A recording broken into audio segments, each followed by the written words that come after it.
I want to tell you something about silence. Not the comfortable kind that settles between two people who love each other. Not the silence of a lazy Sunday morning when the world feels safe enough to ignore. I'm talking about the silence that follows a newborn entering the world. When that silence stretches 1 second, then 2, then 5, and the doctor's face changes in ways that language wasn't built to describe. My name is Joel Marin, 34 years old, former high school biology teacher, husband to Lena for 6 years. And on the night the world ended, I was standing in a delivery room on the 4th floor of St. Rosemary's Hospital in Cedar Falls, Iowa, watching my wife push our first child into existence while the city outside burned in ways none of us understood yet. Let me take you back 48 hours before that room, before the locked door, before the silence. It was a Tuesday, October 14th. Lena was 38 weeks pregnant, and her ankles were so swollen she called them bread loaves.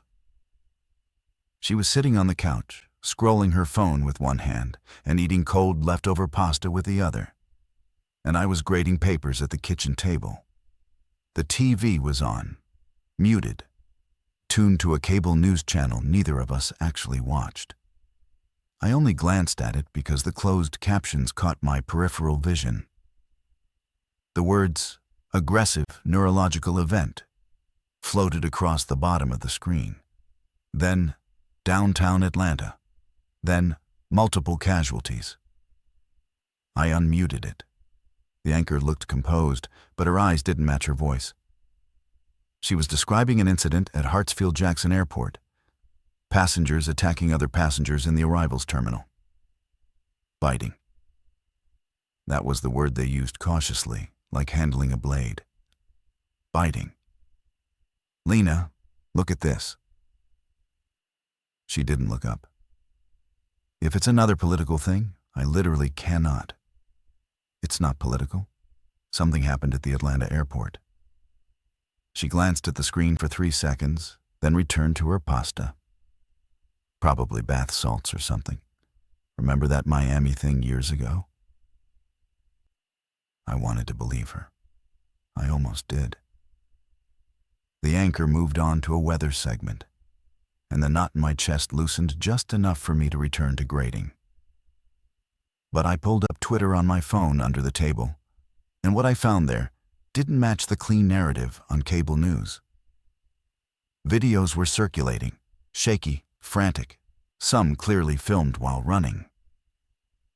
In one, a woman in a business suit was on the ground in a parking garage, and 3 people were crouched over her in a way that made my stomach fold. The video cut off when whoever was filming started screaming. I closed the app.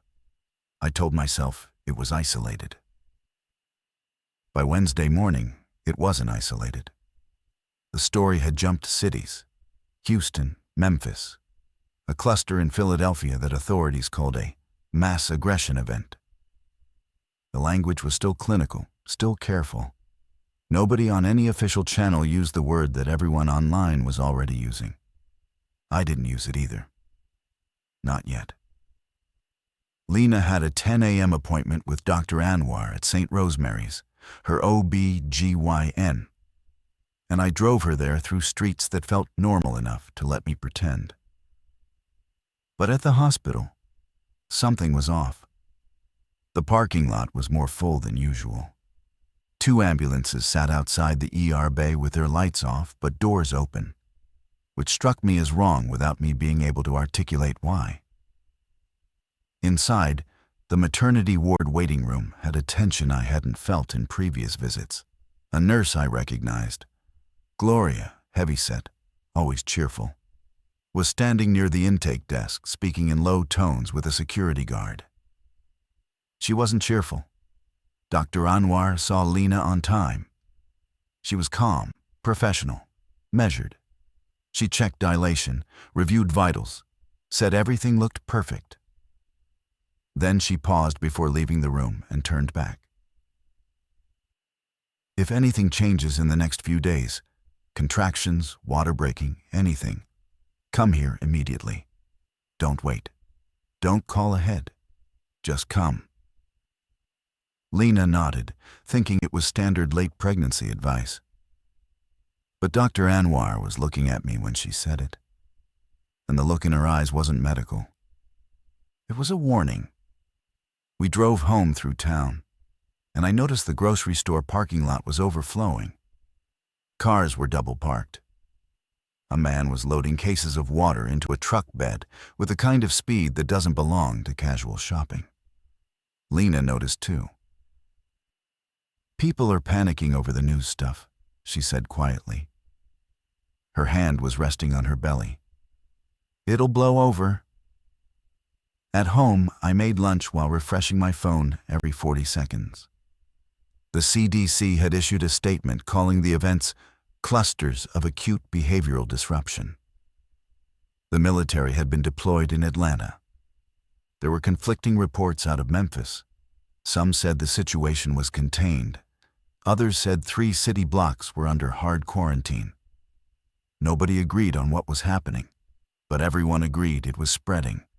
I called my brother Danny in Minneapolis. He picked up on the first ring, which was unusual for a man who screened every call like a bouncer. "You watching this?" he asked before I could speak. "Yeah."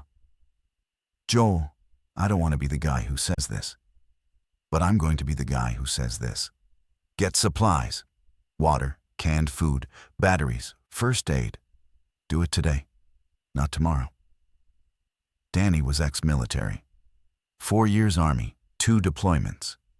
He was the kind of person who always had a go bag packed and a water filtration system in his garage. I'd spent years gently mocking his preparedness. I wasn't mocking it now. "Lena's due any day," I said. The line went quiet for a beat too long. "Then you really need to be ready." I went to the store that afternoon. It was already picked over in ways that startled me. The bottled water aisle was barren. The canned goods section had gaps like missing teeth. I grabbed what I could. Canned beans, tuna, soup, crackers, peanut butter, a case of sports drinks from the back of a high shelf, candles, a manual can opener. The checkout line wrapped around the store. Nobody was talking. Everyone was moving with that same urgent efficiency, eyes down, jaws set. The woman in front of me had a cart full of baby formula and diapers. She looked at my cart, then at me. "How far along is she?" she asked. 38 weeks. She closed her eyes for a moment, as if absorbing a blow. "God help you both," she said. Then she paid and left without another word. That night, Lena and I sat on the couch, and for the first time, we watched the news together with the volume on. The president addressed the nation at 9 p.m. Eastern. He used the word containment 11 times. He used the word calm 8 times. He did not use the word that was now trending globally, the word that had migrated from Reddit threads and conspiracy forums into the mouths of actual epidemiologists who were appearing on fringe podcasts because mainstream outlets wouldn't book them. Infected. That was the clinical version. The other word, the one from movies, from games, from fiction, nobody in authority would say it. But the videos kept coming, and the videos didn't care about vocabulary. At midnight, Lena fell asleep on my shoulder. I carried her to bed, carried her as gently as I could with the weight of our child between us, and then I went back to the living room and did something I hadn't done since college. I started making a list, not a grocery list, a survival list. Where to go, what to bring, how to get there. I mapped routes out of Cedar Falls. I identified 3 fallback locations: Danny's place in Minneapolis, our parents' farmhouse in rural Wisconsin, and a state park campground 2 hours north that I knew from childhood fishing trips. I told myself I was overreacting. I told myself this was just anxiety performing as productivity. But my hands were steady, and the list kept growing. And somewhere in the deep animal part of my brain, the part that existed before language, before logic, before civilization taught us to wait for instructions, something was howling. Lena's water broke at 3:47 a.m. The sound she made wasn't a scream. It was a sharp inhale, a gasp that pulled me from a half-sleep on the couch so fast I knocked my phone off the coffee table. I found her standing in the hallway, one hand on the wall, the other gripping the doorframe of our bedroom. The floor beneath her was wet. Her face in the dim light held the particular combination of fear and resolve that only a woman about to give birth can produce. "It's happening," she said. Calm, far calmer than me. I grabbed the hospital bag we'd packed weeks ago. I grabbed my keys, my phone, the charger. I almost grabbed the survival list from the coffee table, then stopped myself, thinking I was being ridiculous. Then I grabbed it anyway and shoved it in my back pocket. The drive to St. Rosemary's at 4 in the morning should have taken 12 minutes. It took 25.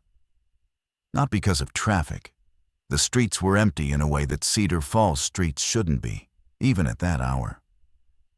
It took longer because there were two intersections where the traffic lights were out completely, just dead. And I had to slow to a crawl and navigate by headlight. One of those intersections had broken glass scattered across the pavement. No cars, no explanation, just glass catching my headlights like scattered teeth. Lena breathed through contractions in the passenger seat.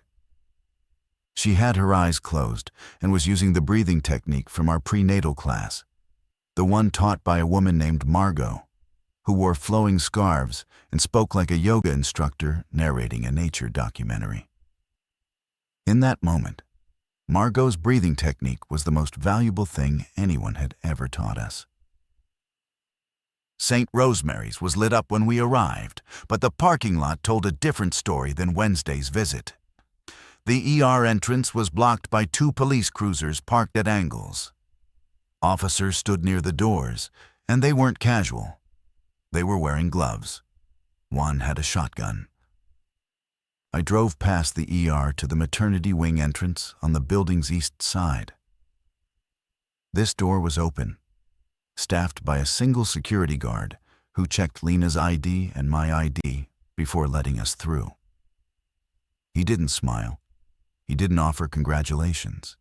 He radioed someone and said, 2 more for L&D, like he was reporting inventory. Inside, the maternity ward was functioning but strained. 3 of the 6 delivery rooms were occupied. Nurses moved with clipped efficiency. The overhead fluorescents hummed their indifferent hum. A woman somewhere down the hall was in active labor, her sounds muffled by closed doors, but unmistakable. Lena was placed in room 4, helped into a gown, connected to a fetal monitor. The baby's heartbeat filled the room. A rapid, rhythmic whooshing that I'd heard at every ultrasound, but that hit differently now. That sound was the most important sound in the universe. Dr. Anwar arrived 20 minutes later. She looked like she hadn't slept. Her scrubs were fresh, but her eyes carried a weight that fresh scrubs couldn't disguise. She examined Lena, confirmed she was 4 centimeters dilated, and said it would be a while yet. "The hospital is on modified lockdown," she told us, her voice low and deliberate. "The ER is handling a high volume of cases. None of that affects us up here. Maternity is isolated. Separate ventilation, separate access. You're safe." The way she said, "you're safe," made me feel the opposite of safe. "What kind of cases?" I asked. Dr. Anwar looked at me, then at Lena, then back at me. She chose her words the way a surgeon chooses incision points. Patients presenting with extreme agitation and aggression. Neurological. We don't have a full picture yet. But the 4th floor is secure. and I'm not leaving this ward tonight. Your wife and baby are my priority." Lena squeezed my hand, not in fear, in instruction. She was telling me, without words, to stop asking questions that would raise her cortisol during labor. I understood. I stopped. But after Dr. Anwar left the room, I walked to the window and looked down at the parking lot. A third police cruiser had arrived. And in the amber wash of the parking lot lights, I saw 2 officers escorting, dragging a man toward the ER entrance. His head was lolling. His shirt was dark with something I told myself was shadow. It wasn't shadow. By 6 a.m., Lena was 6 centimeters dilated and managing pain with the focused discipline of someone who had decided months ago that she would do this without an epidural. I admired her for it. I also wanted to beg her to take whatever drugs were available, not for her comfort, but because I needed her to be numb to whatever was happening outside this room. The sounds had changed. That's what I noticed first, not visually, not informationally, but sonically. The hospital had a new acoustic layer.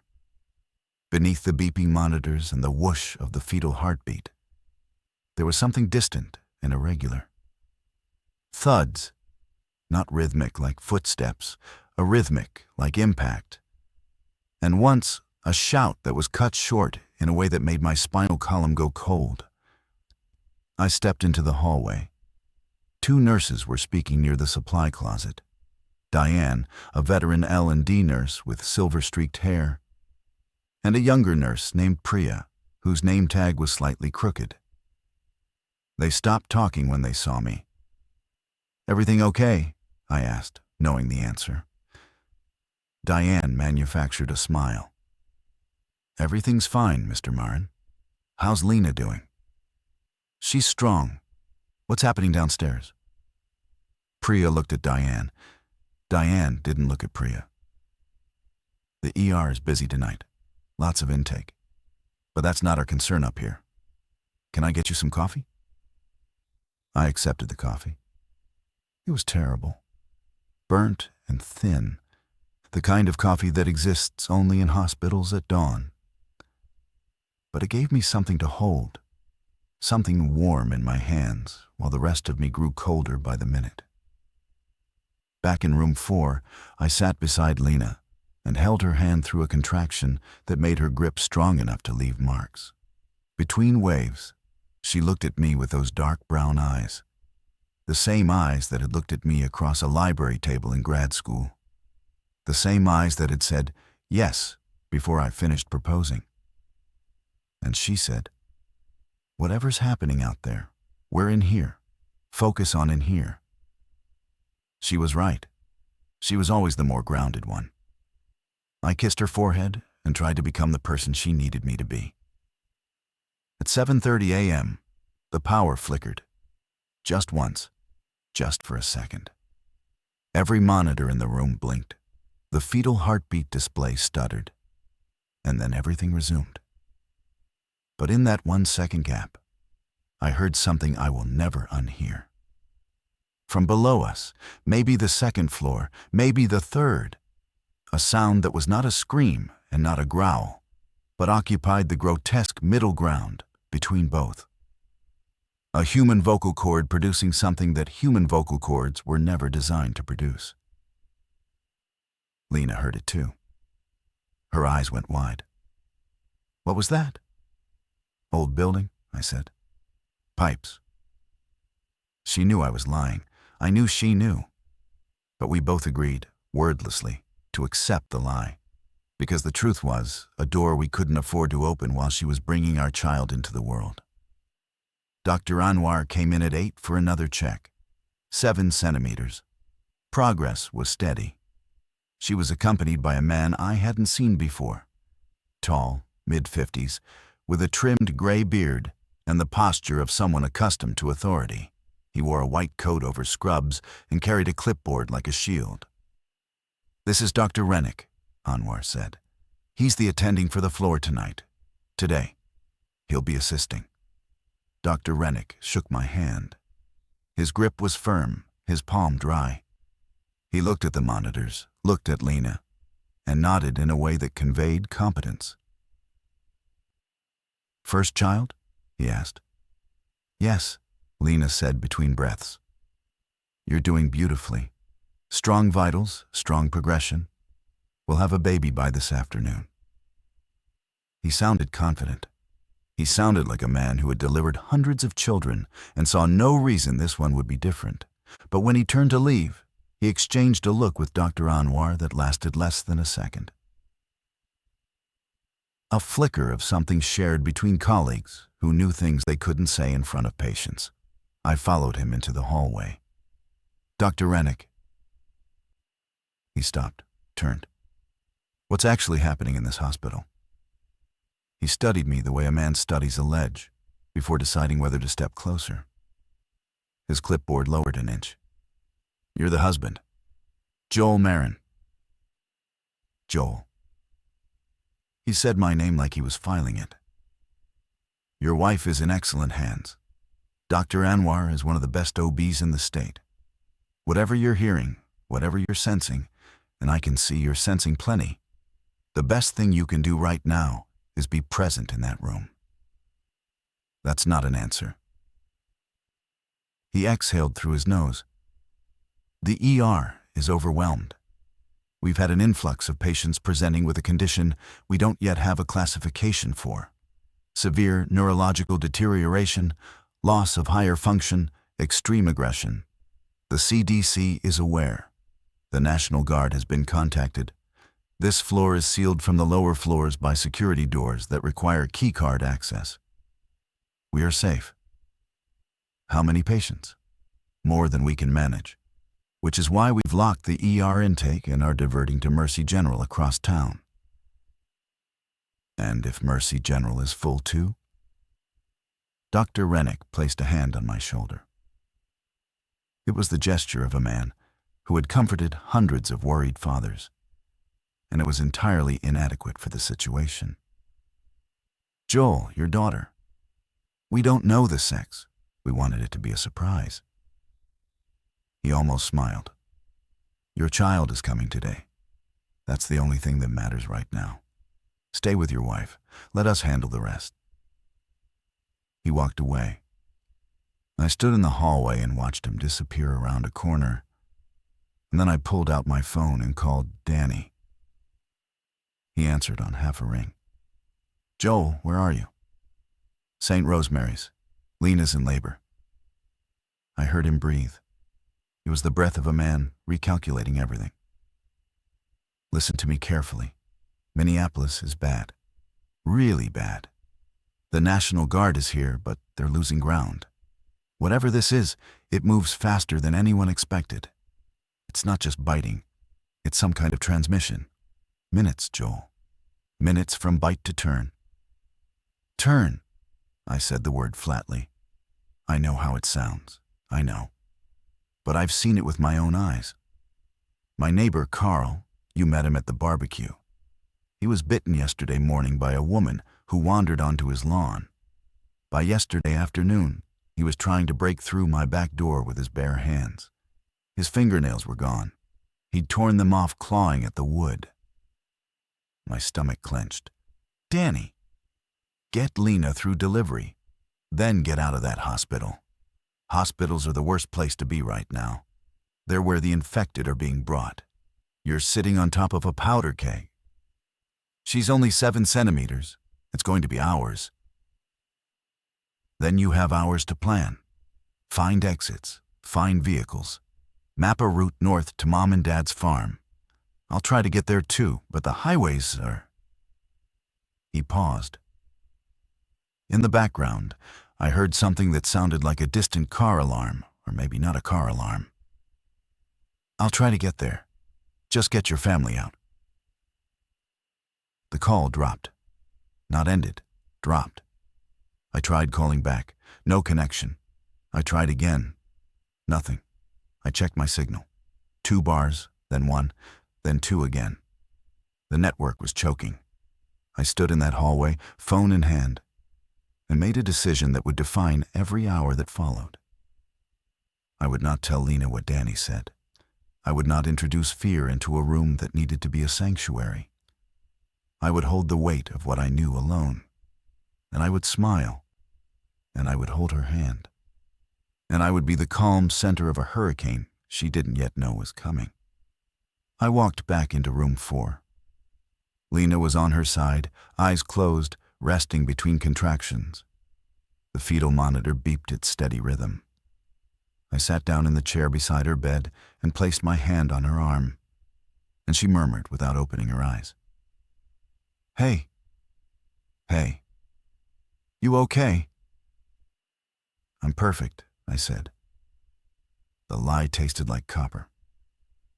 I swallowed it and waited for the next contraction, and the next hour, and whatever was climbing the stairwells beneath us. By noon, Lena was at 9 centimeters, and the hospital had changed in ways that were becoming impossible to conceal. The overhead intercom, which had been silent all morning, crackled to life 3 times in an hour with codes I didn't recognize. Code silver twice and once code orange, each followed by terse instructions for staff to secure their areas. Nurse Diane came in to adjust Lena's IV, and her hands were trembling. Not dramatically, not obviously. But I watched her fingers on the tubing, and they were not steady. "Diane." She looked at me. Her eyes were red-rimmed. "My wife is about to push our baby out. I need to know what we're dealing with." She glanced at the door, then at Lena, who was deep in a contraction and not listening. "The second floor is gone," Diane whispered. "ER overflow broke through the containment. Security is trying to hold the stairwell on 3. Dr. Rennick ordered the 4th floor sealed 20 minutes ago." "Sealed how?" "The fire doors between 3 and 4. Keycard plus manual bolt. It'll hold." "Will it?" Diane didn't answer. She finished with the IV, touched my arm once, a human gesture, brief and devastating, and left. I moved to the window again. The parking lot below was no longer a parking lot. It was a tableau of abandonment. Cars sat with doors open, engines presumably dead. One ambulance was on its side, though I couldn't fathom the physics of how it got there. And moving among the cars, with the jerky, purposeless locomotion of broken marionettes, were people. 6 or 7 that I could count. They moved in no particular direction, colliding with vehicles, changing course, drawn toward stimulus I couldn't identify from 4 stories up. One of them, a woman in hospital scrubs, walked face first into a concrete pillar, bounced off, and kept walking in a new direction without any indication of pain. I pulled the curtain shut. "Joel?" Lena's voice was strained. The contraction had passed, and she was looking at me from the bed with an expression I hadn't seen before. Not fear exactly, awareness. The ambient wrongness of the hospital had permeated even her labor-focused consciousness. "Something's wrong, isn't it?" she said. Not a question.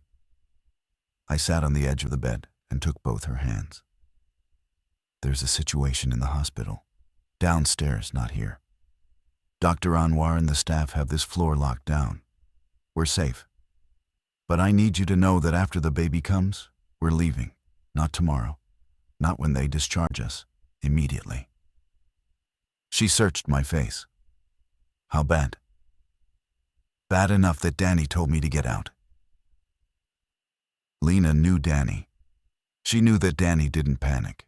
She knew that if Danny said leave, the correct response was to already be gone. "Okay," she said. And then a contraction hit, and she gripped my hands and bore down with the primal force of a woman whose body was demanding her full attention. And the conversation was over. Dr. Anwar returned at 12:40 p.m. Full dilation. It was time. The delivery room transformed. Priya brought in the warming table for the baby. Diane positioned instrument trays. Dr. Anwar scrubbed in and took her position with the focus of a concert pianist before a performance. Dr. Rennick was absent. Someone said he was coordinating with security on the stairwell, and his absence felt louder than his presence ever had. Lena pushed. God, she pushed. With everything she had and reserves she invented in real time. I stood beside her, one hand in hers, one hand behind her shoulders, and I matched her breathing and whispered things I don't remember, because they weren't words so much as sounds meant to convey. I'm here, I'm here, I'm here. Outside the delivery room door, I heard running footsteps. Not one person, several. Moving fast, moving with the particular cadence of people who are not running towards something but away from it. A shout. Male, authoritative, cut short. Then a metallic sound. A heavy door slamming, followed by the mechanical chunk of a bolt engaging. Lena screamed. Not from fear, from effort. From the monumental biological demand of bringing a new life through the narrowest passage in the human body. And then, at 1:07 p.m. on October 16th, our child emerged into the world.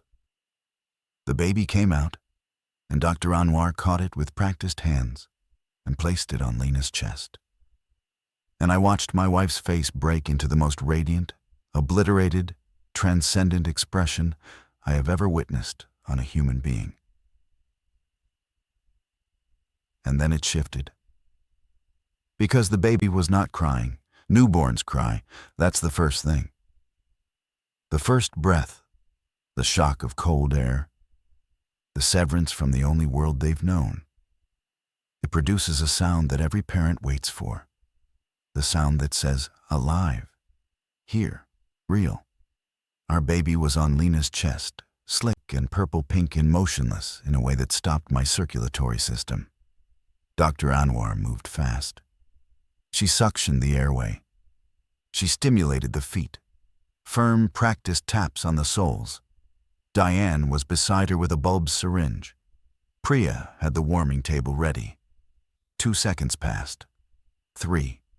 An eternity compressed into the space between heartbeats. Then the baby gasped. A small, wet intake of air, followed by the most extraordinary sound I have ever heard. A thin, warbling cry that filled room 4 and shattered something inside me that I didn't know could break. I was weeping before I ever understood I was weeping. Lena was laughing and crying simultaneously, her hands on the baby's back, and Dr. Anwar said, "You have a son," and the word son landed in my chest like an anchor finding the ocean floor. A son. We had a son. "He's perfect," Anwar said. And for a span of perhaps 90 seconds, the world outside that room did not exist. There was only this: my wife, my son, the trembling miracle of new life. In a room that smelled of exertion and antiseptic and something indefinably sacred. Then Diane cut the cord, and Priya took the baby to the warming table for standard evaluation. And the 90 seconds ended with a sound from the hallway that returned reality like a sledgehammer. A pounding, heavy, arrhythmic, relentless.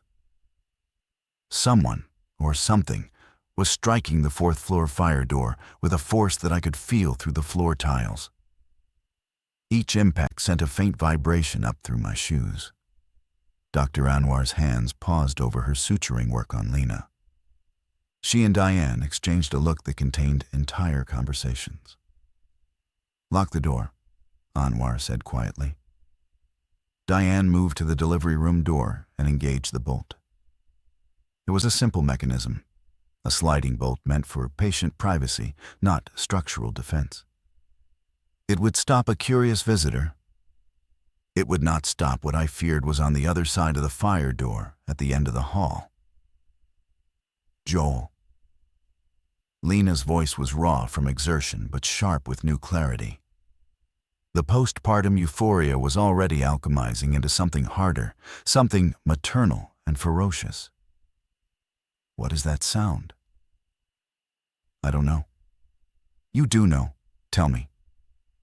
I looked at Dr. Anwar. She gave me the smallest nod, permission, or perhaps resignation.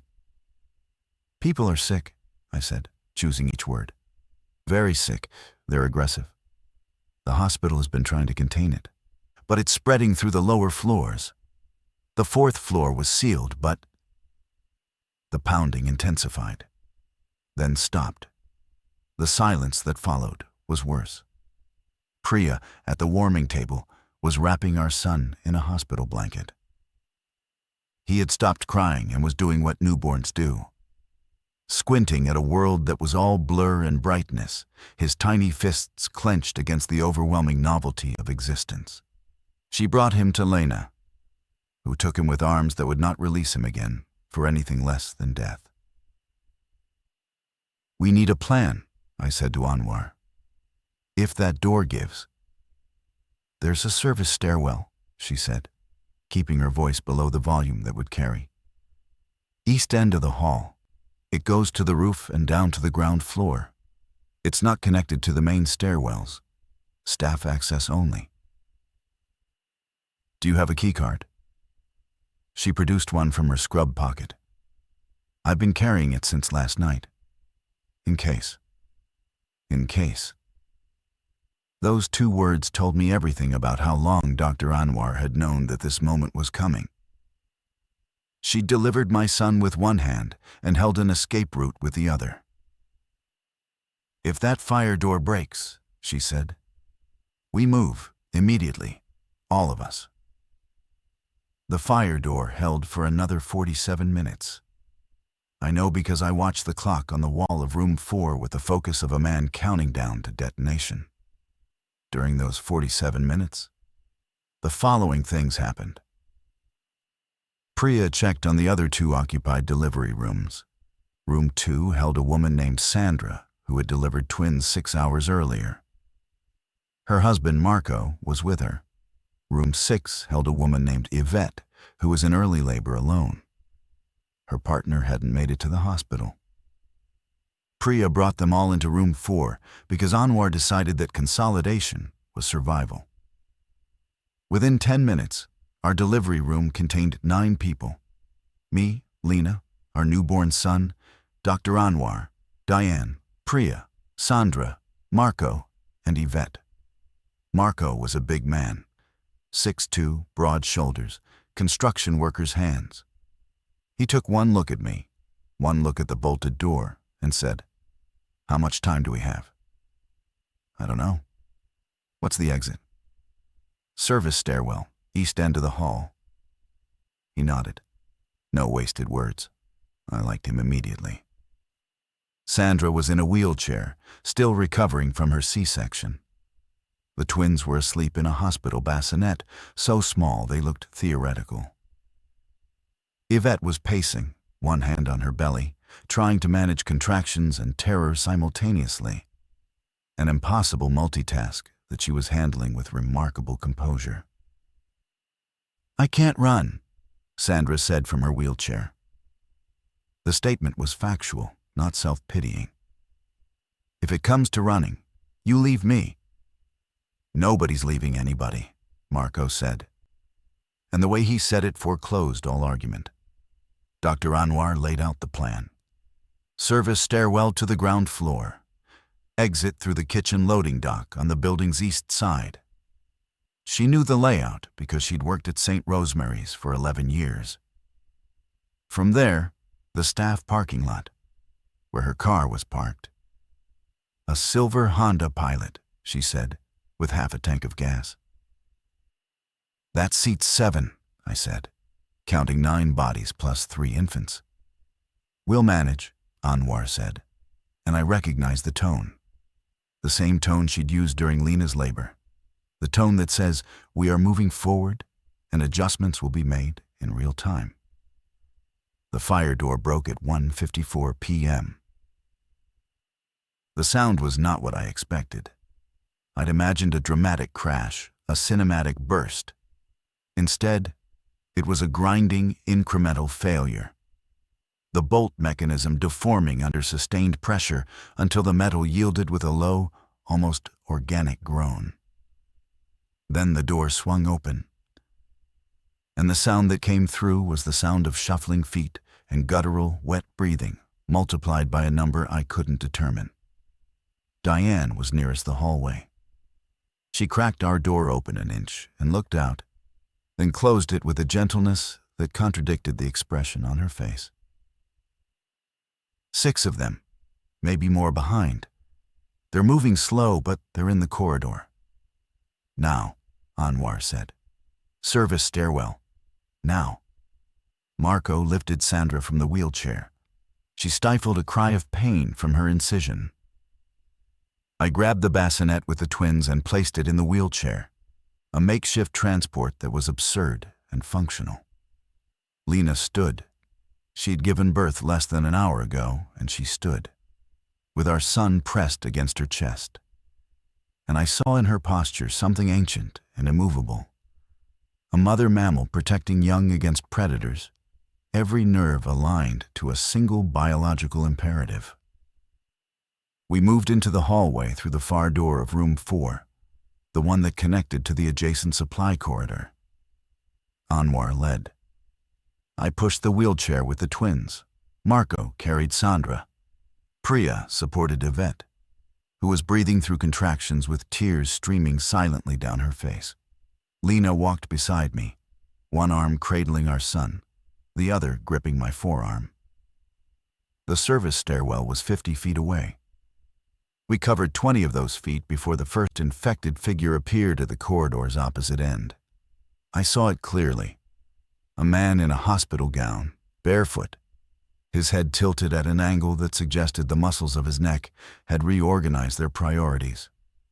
His mouth was open. His eyes were open but unfocused, pointing in directions that didn't coordinate with each other. He made a sound, a rattling exhalation that carried no humanity. He oriented toward us, not immediately, slowly, as if our presence was a scent he was parsing. We moved faster. Anwar reached the service stairwell door and pressed her keycard to the reader. The light blinked red. She pressed again. Red. A third time. Green. The lock disengaged, and she pulled the door open, and the stairwell beyond was dark, except for emergency lighting that cast everything in a sickly amber that made shadows into threats. Go, she hissed. Lena went first, instinctively, mother and child into the protected space. I pushed the wheelchair through. The frame caught on the door jamb, and I had to angle it, losing 3 seconds that felt like 30. The twins, blessedly, didn't wake. Marco carried Sandra through sideways, her arms around his neck, her face white with pain. Priya guided Yvette, who was now in serious labor, her contractions less than 2 minutes apart, her body demanding she stop and push while her mind demanded she keep moving. Diane was last. She was holding the door, looking back down the corridor, and I saw the expression on her face change as more figures emerged from the breached fire door area. Not 6, more than 6. A crowd that moved with the collective aimlessness of a disturbed hive, bodies bumping walls and each other, all of them oriented by some degraded instinct toward the sounds we were making. Diane, come on! She stepped through and pulled the door shut. Anwar swiped the keycard on the interior reader to re-engage the lock. We heard bodies collide with the door seconds later, a cluster of impacts like a car accident in slow motion. Hands and foreheads and shoulders meeting steel without finesse. The stairwell descended 4 floors. We were at the top.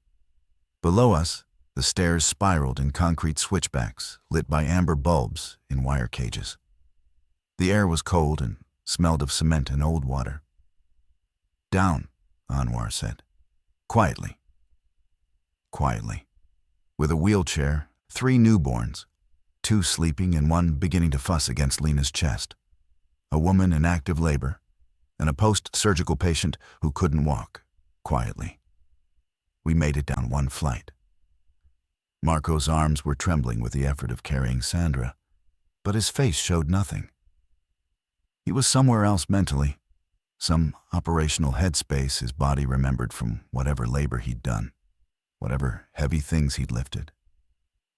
Sandra had her face buried in his neck, and I could see her lips moving. Praying, maybe, or counting, or simply enduring. On the landing between the 4th and 3rd floors, Yvette stopped. She grabbed the railing with both hands and made a sound that was part groan, part surrender. Priya caught her. "I can't," Yvette gasped. "The baby's coming. It's coming now."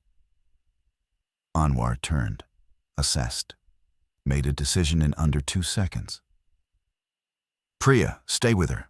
Diane, stay with Priya. Joel, Marco, Lena, keep going.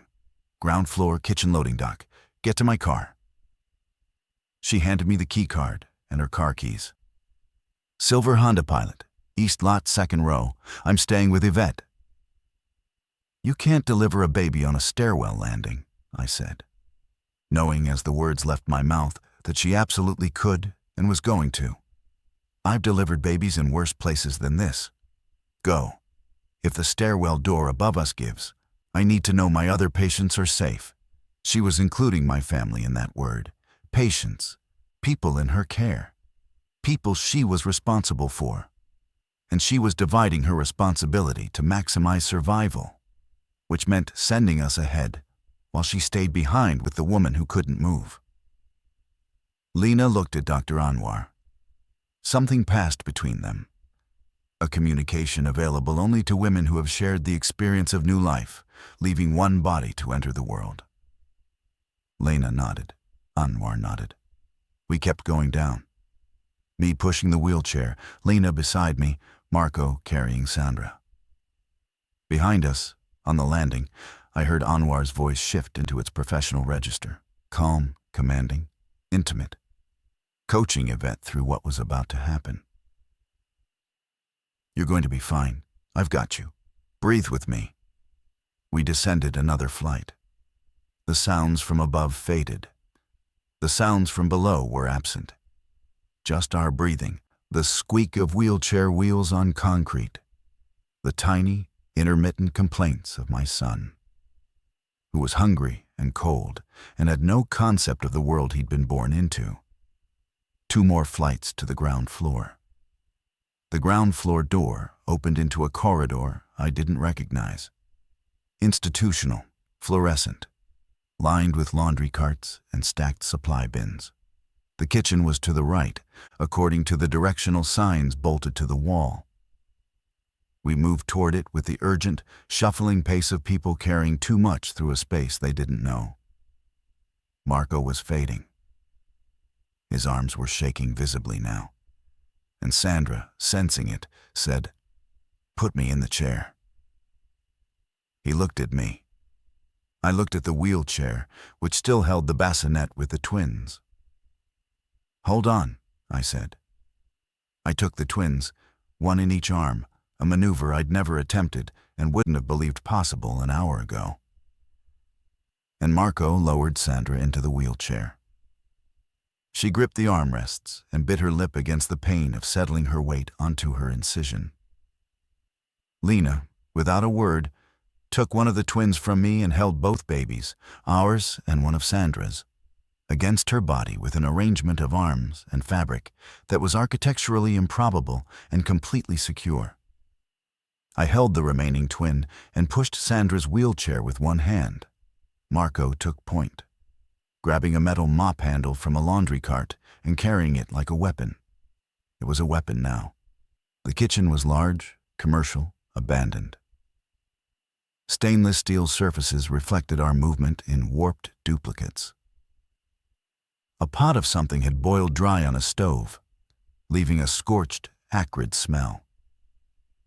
The loading dock door was at the back, a roll-up steel door with a manual chain mechanism and a personnel door beside it. Marco reached the personnel door first. He opened it and daylight hit us like a physical substance. The October afternoon was gray and cold, and the loading dock overlooked a narrow service road that connected to the east parking lot. Anwar's silver Honda was visible from where we stood. Second row, right where she said. Between us and the car, maybe 80 feet of open pavement. I scanned the area. The service road was empty. The parking lot held perhaps 30 cars, all unoccupied. Beyond the lot, the tree line of a residential neighborhood. I couldn't see any infected from this vantage, but that didn't mean they weren't there. Fast and quiet, Marco said. I go first. If it's clear, I signal. You bring everyone. He didn't wait for my agreement. He moved down the loading dock steps and across the pavement with surprising speed for a man his size, the mop handle held across his body. He reached the Honda, looked in every direction, and waved us forward. I pushed Sandra down the ramp. The wheelchair jolted on the pavement transition, and she grabbed the twins' bassinet that now sat in her lap to stabilize it. Lena walked beside me. Both babies pressed to her chest, her steps steady despite what her body had endured 90 minutes ago. My son was quiet now. His face turned into the warmth of his mother's neck, trusting with the absolute faith that only the newly born possess. We reached the car. I fumbled the keys. My hands were operating on a delay, my fine motor skills compromised by adrenaline. Marco took them from me, unlocked the pilot, opened every door. We loaded in with the frantic efficiency of people who understand that stillness is death. Sandra in the back seat, the twins' bassinet on the floor at her feet. Not ideal. Nothing about this was ideal. Lena in the middle row with our son and Sandra's second twin. Me in the passenger seat. Marco behind the wheel because his hands were steadier and he had the look of a man who drove with purpose. He started the engine. Half a tank as promised. Where? He asked. North, I said. Highway 218 to Interstate 35. My parents' farm outside Hayward, Wisconsin. 4 hours if the roads are clear. Are the roads going to be clear? I don't know. He put the car in drive and pulled out of the parking lot, turning left onto the service road that connected to Cedar Avenue. As we pulled away, I looked back at Saint. Rosemary's through the rear window. The building stood against the gray sky, lights still on in some windows, dark in others. Somewhere inside, Dr. Anwar was delivering a baby on a stairwell landing. Somewhere inside, Diane and Priya were guarding that landing with nothing but presence and determination. I faced forward. The road ahead was open. We drove. Cedar Falls was a different city than the one I'd driven through 14 hours earlier. The changes were specific and cumulative. A gas station with its windows shattered and pumps still running, fuel pooling on the concrete in iridescent rivers. A school bus stopped diagonally across a residential street, doors open, interior empty. A dog sitting in the middle of an intersection, not barking, just sitting, watching our car pass with an expression that animals shouldn't be capable of, something like bewilderment. Marco drove with both hands on the wheel, checking mirrors constantly, navigating around obstacles with the instinct of someone who understood spatial awareness at a mechanical level. Sandra sat behind him, silent, one hand on each of her twins, her face a mask of endurance. Lena was in the middle row, breastfeeding our son. He had finally latched, and the sight of her feeding him in the back of a stranger's borrowed car while fleeing a collapsed hospital was so simultaneously mundane and apocalyptic that my brain couldn't categorize it. "What's his name?" Sandra asked. Her voice was raw, depleted. But she was looking at Lena and the baby with something that wasn't curiosity, but kinship. Lena and I hadn't discussed names. We'd had a list. We'd been deliberating for months, unable to commit. And the chaos of the last 24 hours had obliterated all deliberation. "We haven't decided," Lena said. "Decide," Sandra said. "He needs a name. The world's falling apart. Give him something to hold on to." Lena looked at me. I looked at her. And in that charged, exhausted exchange, she said, "Eli." And I knew it was right. Not from our list. Not from our months of debate. Born in the moment. Like our son himself. "Eli," I repeated. "Eli Marin." We reached the on-ramp for Highway 218 North and found it passable but not empty. Cars were abandoned at intervals. Some with doors open, some with occupants who weren't moving and whom we did not investigate. Marco wove between them at moderate speed, never stopping, never accelerating enough to lose control. The highway was a graveyard of attempted escape, and we were threading through it like latecomers to a catastrophe. 20 minutes north of Cedar Falls, we passed a National Guard checkpoint that had been overrun. 2 Humvees sat at angles across the highway, their mounted guns pointing at nothing. Bodies lay on the pavement, soldiers and civilians and others whose category was no longer clear. Marco didn't slow down. He drove over the gravel shoulder to bypass the vehicles, and the wheelchair, which we'd folded and wedged in the cargo area, rattled against the wheel well. Nobody spoke for the next hour. The babies slept, all 3 of them, in some shared infant conspiracy of unconsciousness. Sandra drifted into something between sleep and shock, her head against the window. Lena held Eli and stared at the passing landscape with the 1,000-yard gaze of a new mother processing a reality that no prenatal class had covered. I used the silence to take inventory.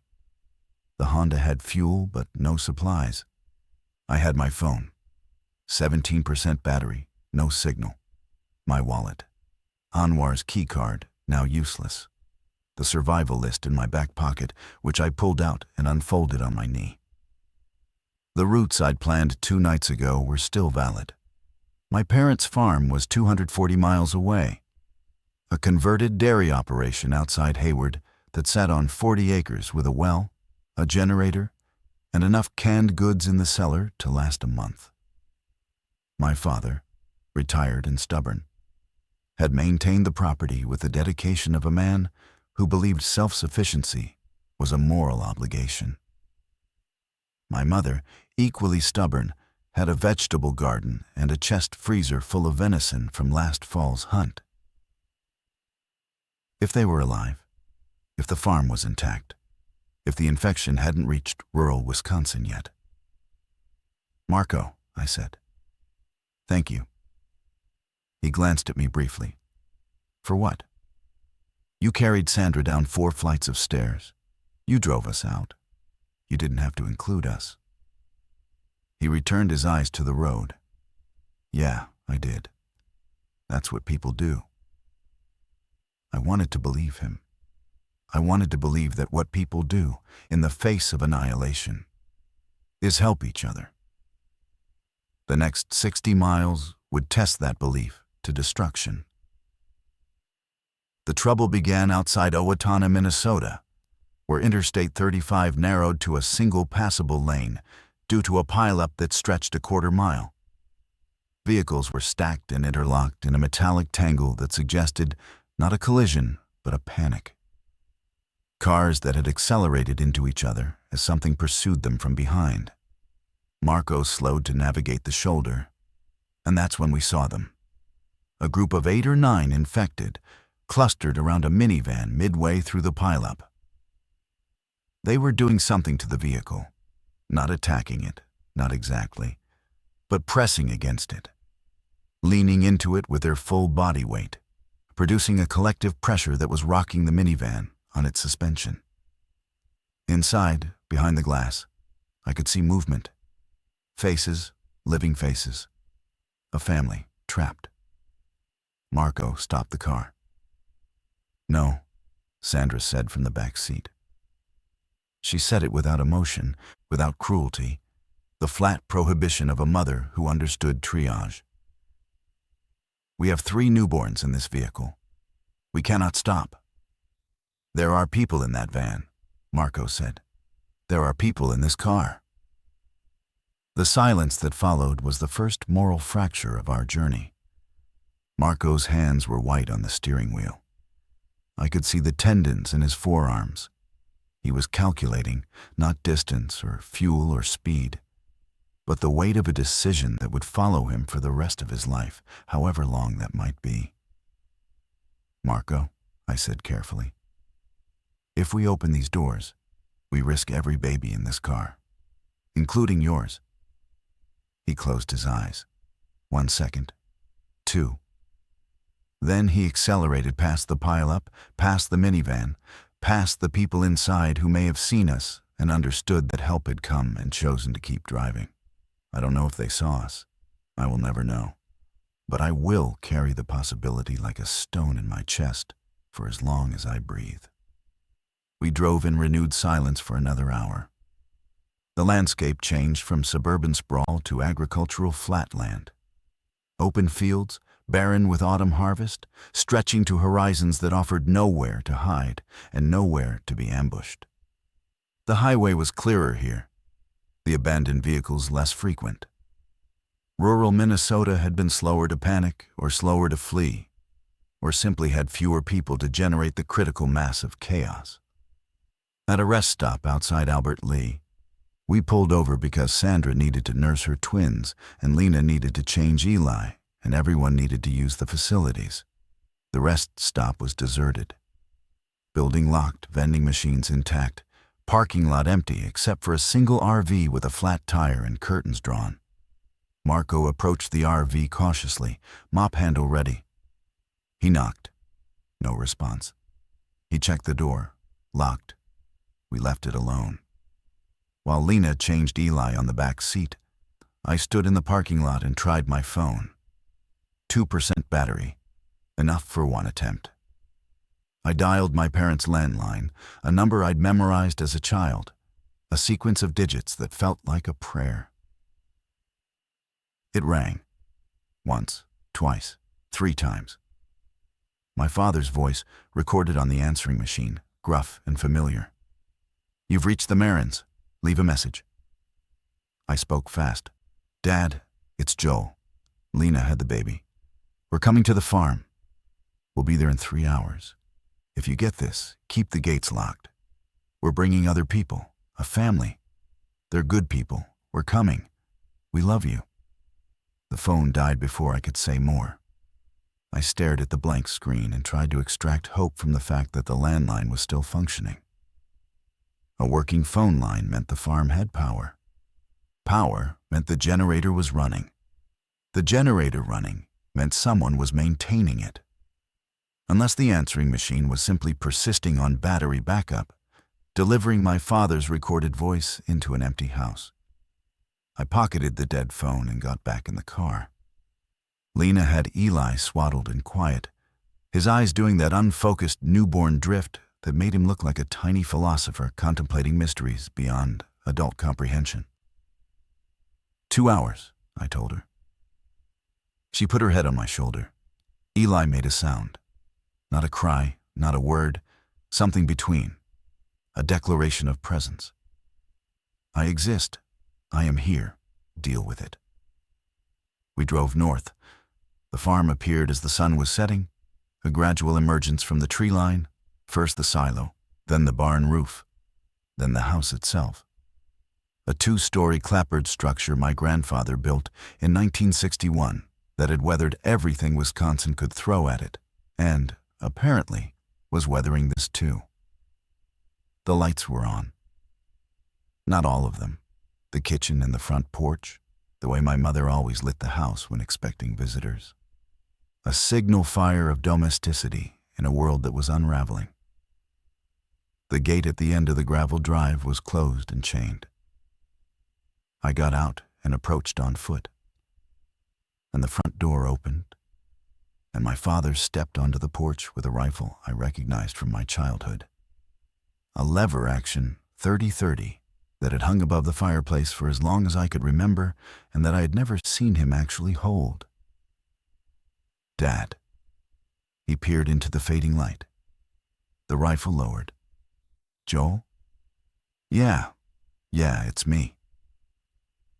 He came down the steps faster than a 71-year-old man should be capable of and met me at the gate with hands that shook as they worked the chain. The gate swung open, and he grabbed me. Not a handshake, not a pat on the back, but a full embrace that compressed my ribs and communicated everything he would never say aloud. "Your mother's inside. She's been glued to the radio. We didn't know if—" He stopped, composed himself. "You said the baby came?" "A boy. Eli." His face did something I'd only seen once before, at his own father's funeral, a tectonic shift beneath weathered terrain. He blinked rapidly and turned toward the car, which Marco was pulling up the drive. My mother appeared on the porch. She was wearing an apron, because of course she was. Because Ruth Marin wore an apron during apocalypses the same way she wore one during Thanksgivings. And she had her hands clasped at her mouth, and she was already crying. We brought everyone inside. Lena first, with Eli. My mother took one look at her grandson and became a different person. Not different, more concentrated. Every maternal instinct she'd ever possessed distilled into a single laser of grandmotherly purpose. She guided Lena to the couch, brought blankets, brought water, brought a warmth that no furnace could produce. Sandra and the twins came next. Marco carried her up the porch steps and into the guest room, as if he'd been carrying her for years. And maybe in all the ways that mattered, he had. My father met Marco with a handshake that became a forearm clasp that became an acknowledgement between men who understood that words were insufficient. I stood on the porch as the last light drained from the sky and watched the tree line for movement. The farm was bordered by woods on 3 sides, an open field to the south. The nearest neighbor was 2 miles east. The nearest town, Hayward, population 347, was 4 miles north. The isolation that had always made this place feel remote now made it feel defensible. My father joined me on the porch. He'd set the rifle against the railing, within reach. "How bad is it?" he asked. "Bad. The cities are gone or going. The hospital where Lena delivered was overrun. The highways are chaos. We passed a guard checkpoint that had been taken out." He's absorbed this the way he absorbed all information. Slowly, thoroughly, without visible reaction. "Danny?" I talked to him yesterday. Minneapolis was falling apart. He said he'd try to make it here. My father nodded. He didn't ask about odds or timelines. He had been a farmer for 50 years. And farmers understood that you did what you could with what you had, and you didn't waste energy on variables you couldn't control. The well works. The generator has fuel for 3 weeks. Your mother's been canning all summer. We have enough food for a month, maybe more with rationing. The cellar is stocked. He paused, looked at me. His eyes in the porch light held a gravity I'd never seen directed at me before. He was looking at me not as his son, but as a man who had become a father, who had brought his family through fire, who was now standing on the other side of something that could not be reversed. "You did good, Joel." That first night at the farm, nobody slept much, but everyone rested. A distinction I wouldn't have understood a week ago. Lena was in my childhood bedroom with Eli, propped against pillows on the narrow bed where I'd spent 18 years growing up, nursing our son by the light of a battery-powered lantern, because my mother had suggested we minimize visible light from the windows after dark. Sandra and the twins occupied the guest room. Marco slept on the living room floor with the mop handle beside him, replaced now by a heavier implement. a splitting maul from the woodshed that my father had offered without comment. I sat at the kitchen table with my parents. My mother made coffee on the gas stove, real coffee from her stockpile, and the normalcy of its aroma nearly broke me. My father had a battery-powered weather radio tuned to the emergency broadcast frequency, and we listened to it cycle through the same message on repeat. This is the emergency broadcast system. A state of national emergency has been declared. All citizens are advised to shelter in place. Do not travel. Do not approach individuals displaying signs of aggression. Military and emergency services are responding. Stay tuned for updates. The updates never came. Just the loop. Over and over, a recorded voice reassuring an audience that was rapidly dwindling. My mother placed a mug in front of me and sat down. She reached across the table and held my hand the way she'd held it when I was small and scared of thunderstorms. Firm, warm, communicating safety through contact. "Tell me about the delivery," she said. I told her, all of it. The hospital, the sounds, the fire door, the stairwell, Dr. Anwar staying behind. I told her about Yvette, laboring on a concrete landing, and Diane and Priya standing guard over her. I told her about the silence when Eli was born, that terrible, magnificent silence before his first breath, and how Dr. Anwar's hands never wavered, even as the building fell apart around us. My mother listened without interrupting. When I finished, she said, "That doctor is a hero." "She is." "And you don't know if she made it out." "No." She squeezed my hand. "We'll pray for her, and for Yvette, and for the nurses. I'm not a religious man. I lost whatever tenuous faith I'd inherited somewhere during graduate school. Traded it for empiricism and the comfortable certainty of observable data. But in that kitchen, in that moment, with my mother's hand around mine and my son sleeping one room away and the emergency broadcast cycling its impotent loop, I didn't argue with prayer. I didn't have anything better to offer. Around 2 a.m, I checked on Lena. She was awake, Eli asleep on her chest, and she was staring at the ceiling with the particular intensity of a mind-processing trauma. "Come here," she whispered. I lay beside her on the narrow bed, our son between us, his warmth disproportionate to his size. In the darkness, Lena spoke. "I heard them, Joel, in the hospital. When I was pushing, I heard the sounds from the hallway. I knew what was happening. I knew. And I chose to push anyway, because the only thing worse than bringing a child into that was not bringing him into it. Does that make sense?" "It makes complete sense." I was so scared. I'm still so scared. But when I look at him... She paused. Her breath caught. "When I look at him, I'm not scared for myself anymore. I'm scared for him, and that's different. That's a fear with a purpose." I understood. The transformation she was describing was the same one I'd undergone in the past 24 hours, a fundamental reorganization of priority. My own survival had become instrumental, valuable only insofar as it served his. I was no longer the protagonist of my own story. I was the infrastructure of his. Eli shifted in his sleep, his tiny hand opening and closing around nothing, practicing the grip he would need for a life that would demand him to hold on tighter than any generation before him. We lay there, the three of us, and waited for dawn. It's been 9 days since we arrived at the farm.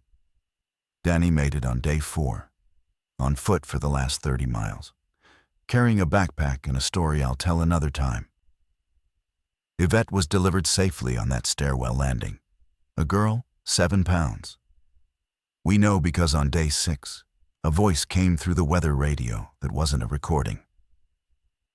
It was a woman identifying herself as a nurse at an emergency shelter in Waterloo. She was reading names of survivors. Yvette Thompson, baby girl, healthy. Diana Vasquez, Priya Nair, Dr. Sarah Anwar, alive. All of them alive. I held Lena while she sobbed, and I let myself believe, for the first time since October 14th, that survival wasn't just possible, but already underway. Not the desperate, moment-to-moment survival of fleeing a hospital, but the slow, deliberate survival of building something that endures. Eli is 9 days old. He eats, sleeps, cries, and stares at the world with an intensity that humbles me. He doesn't know what happened. He doesn't know what he was born into. But he was born. In the middle of everything ending, something began. That's the whole story. That's enough.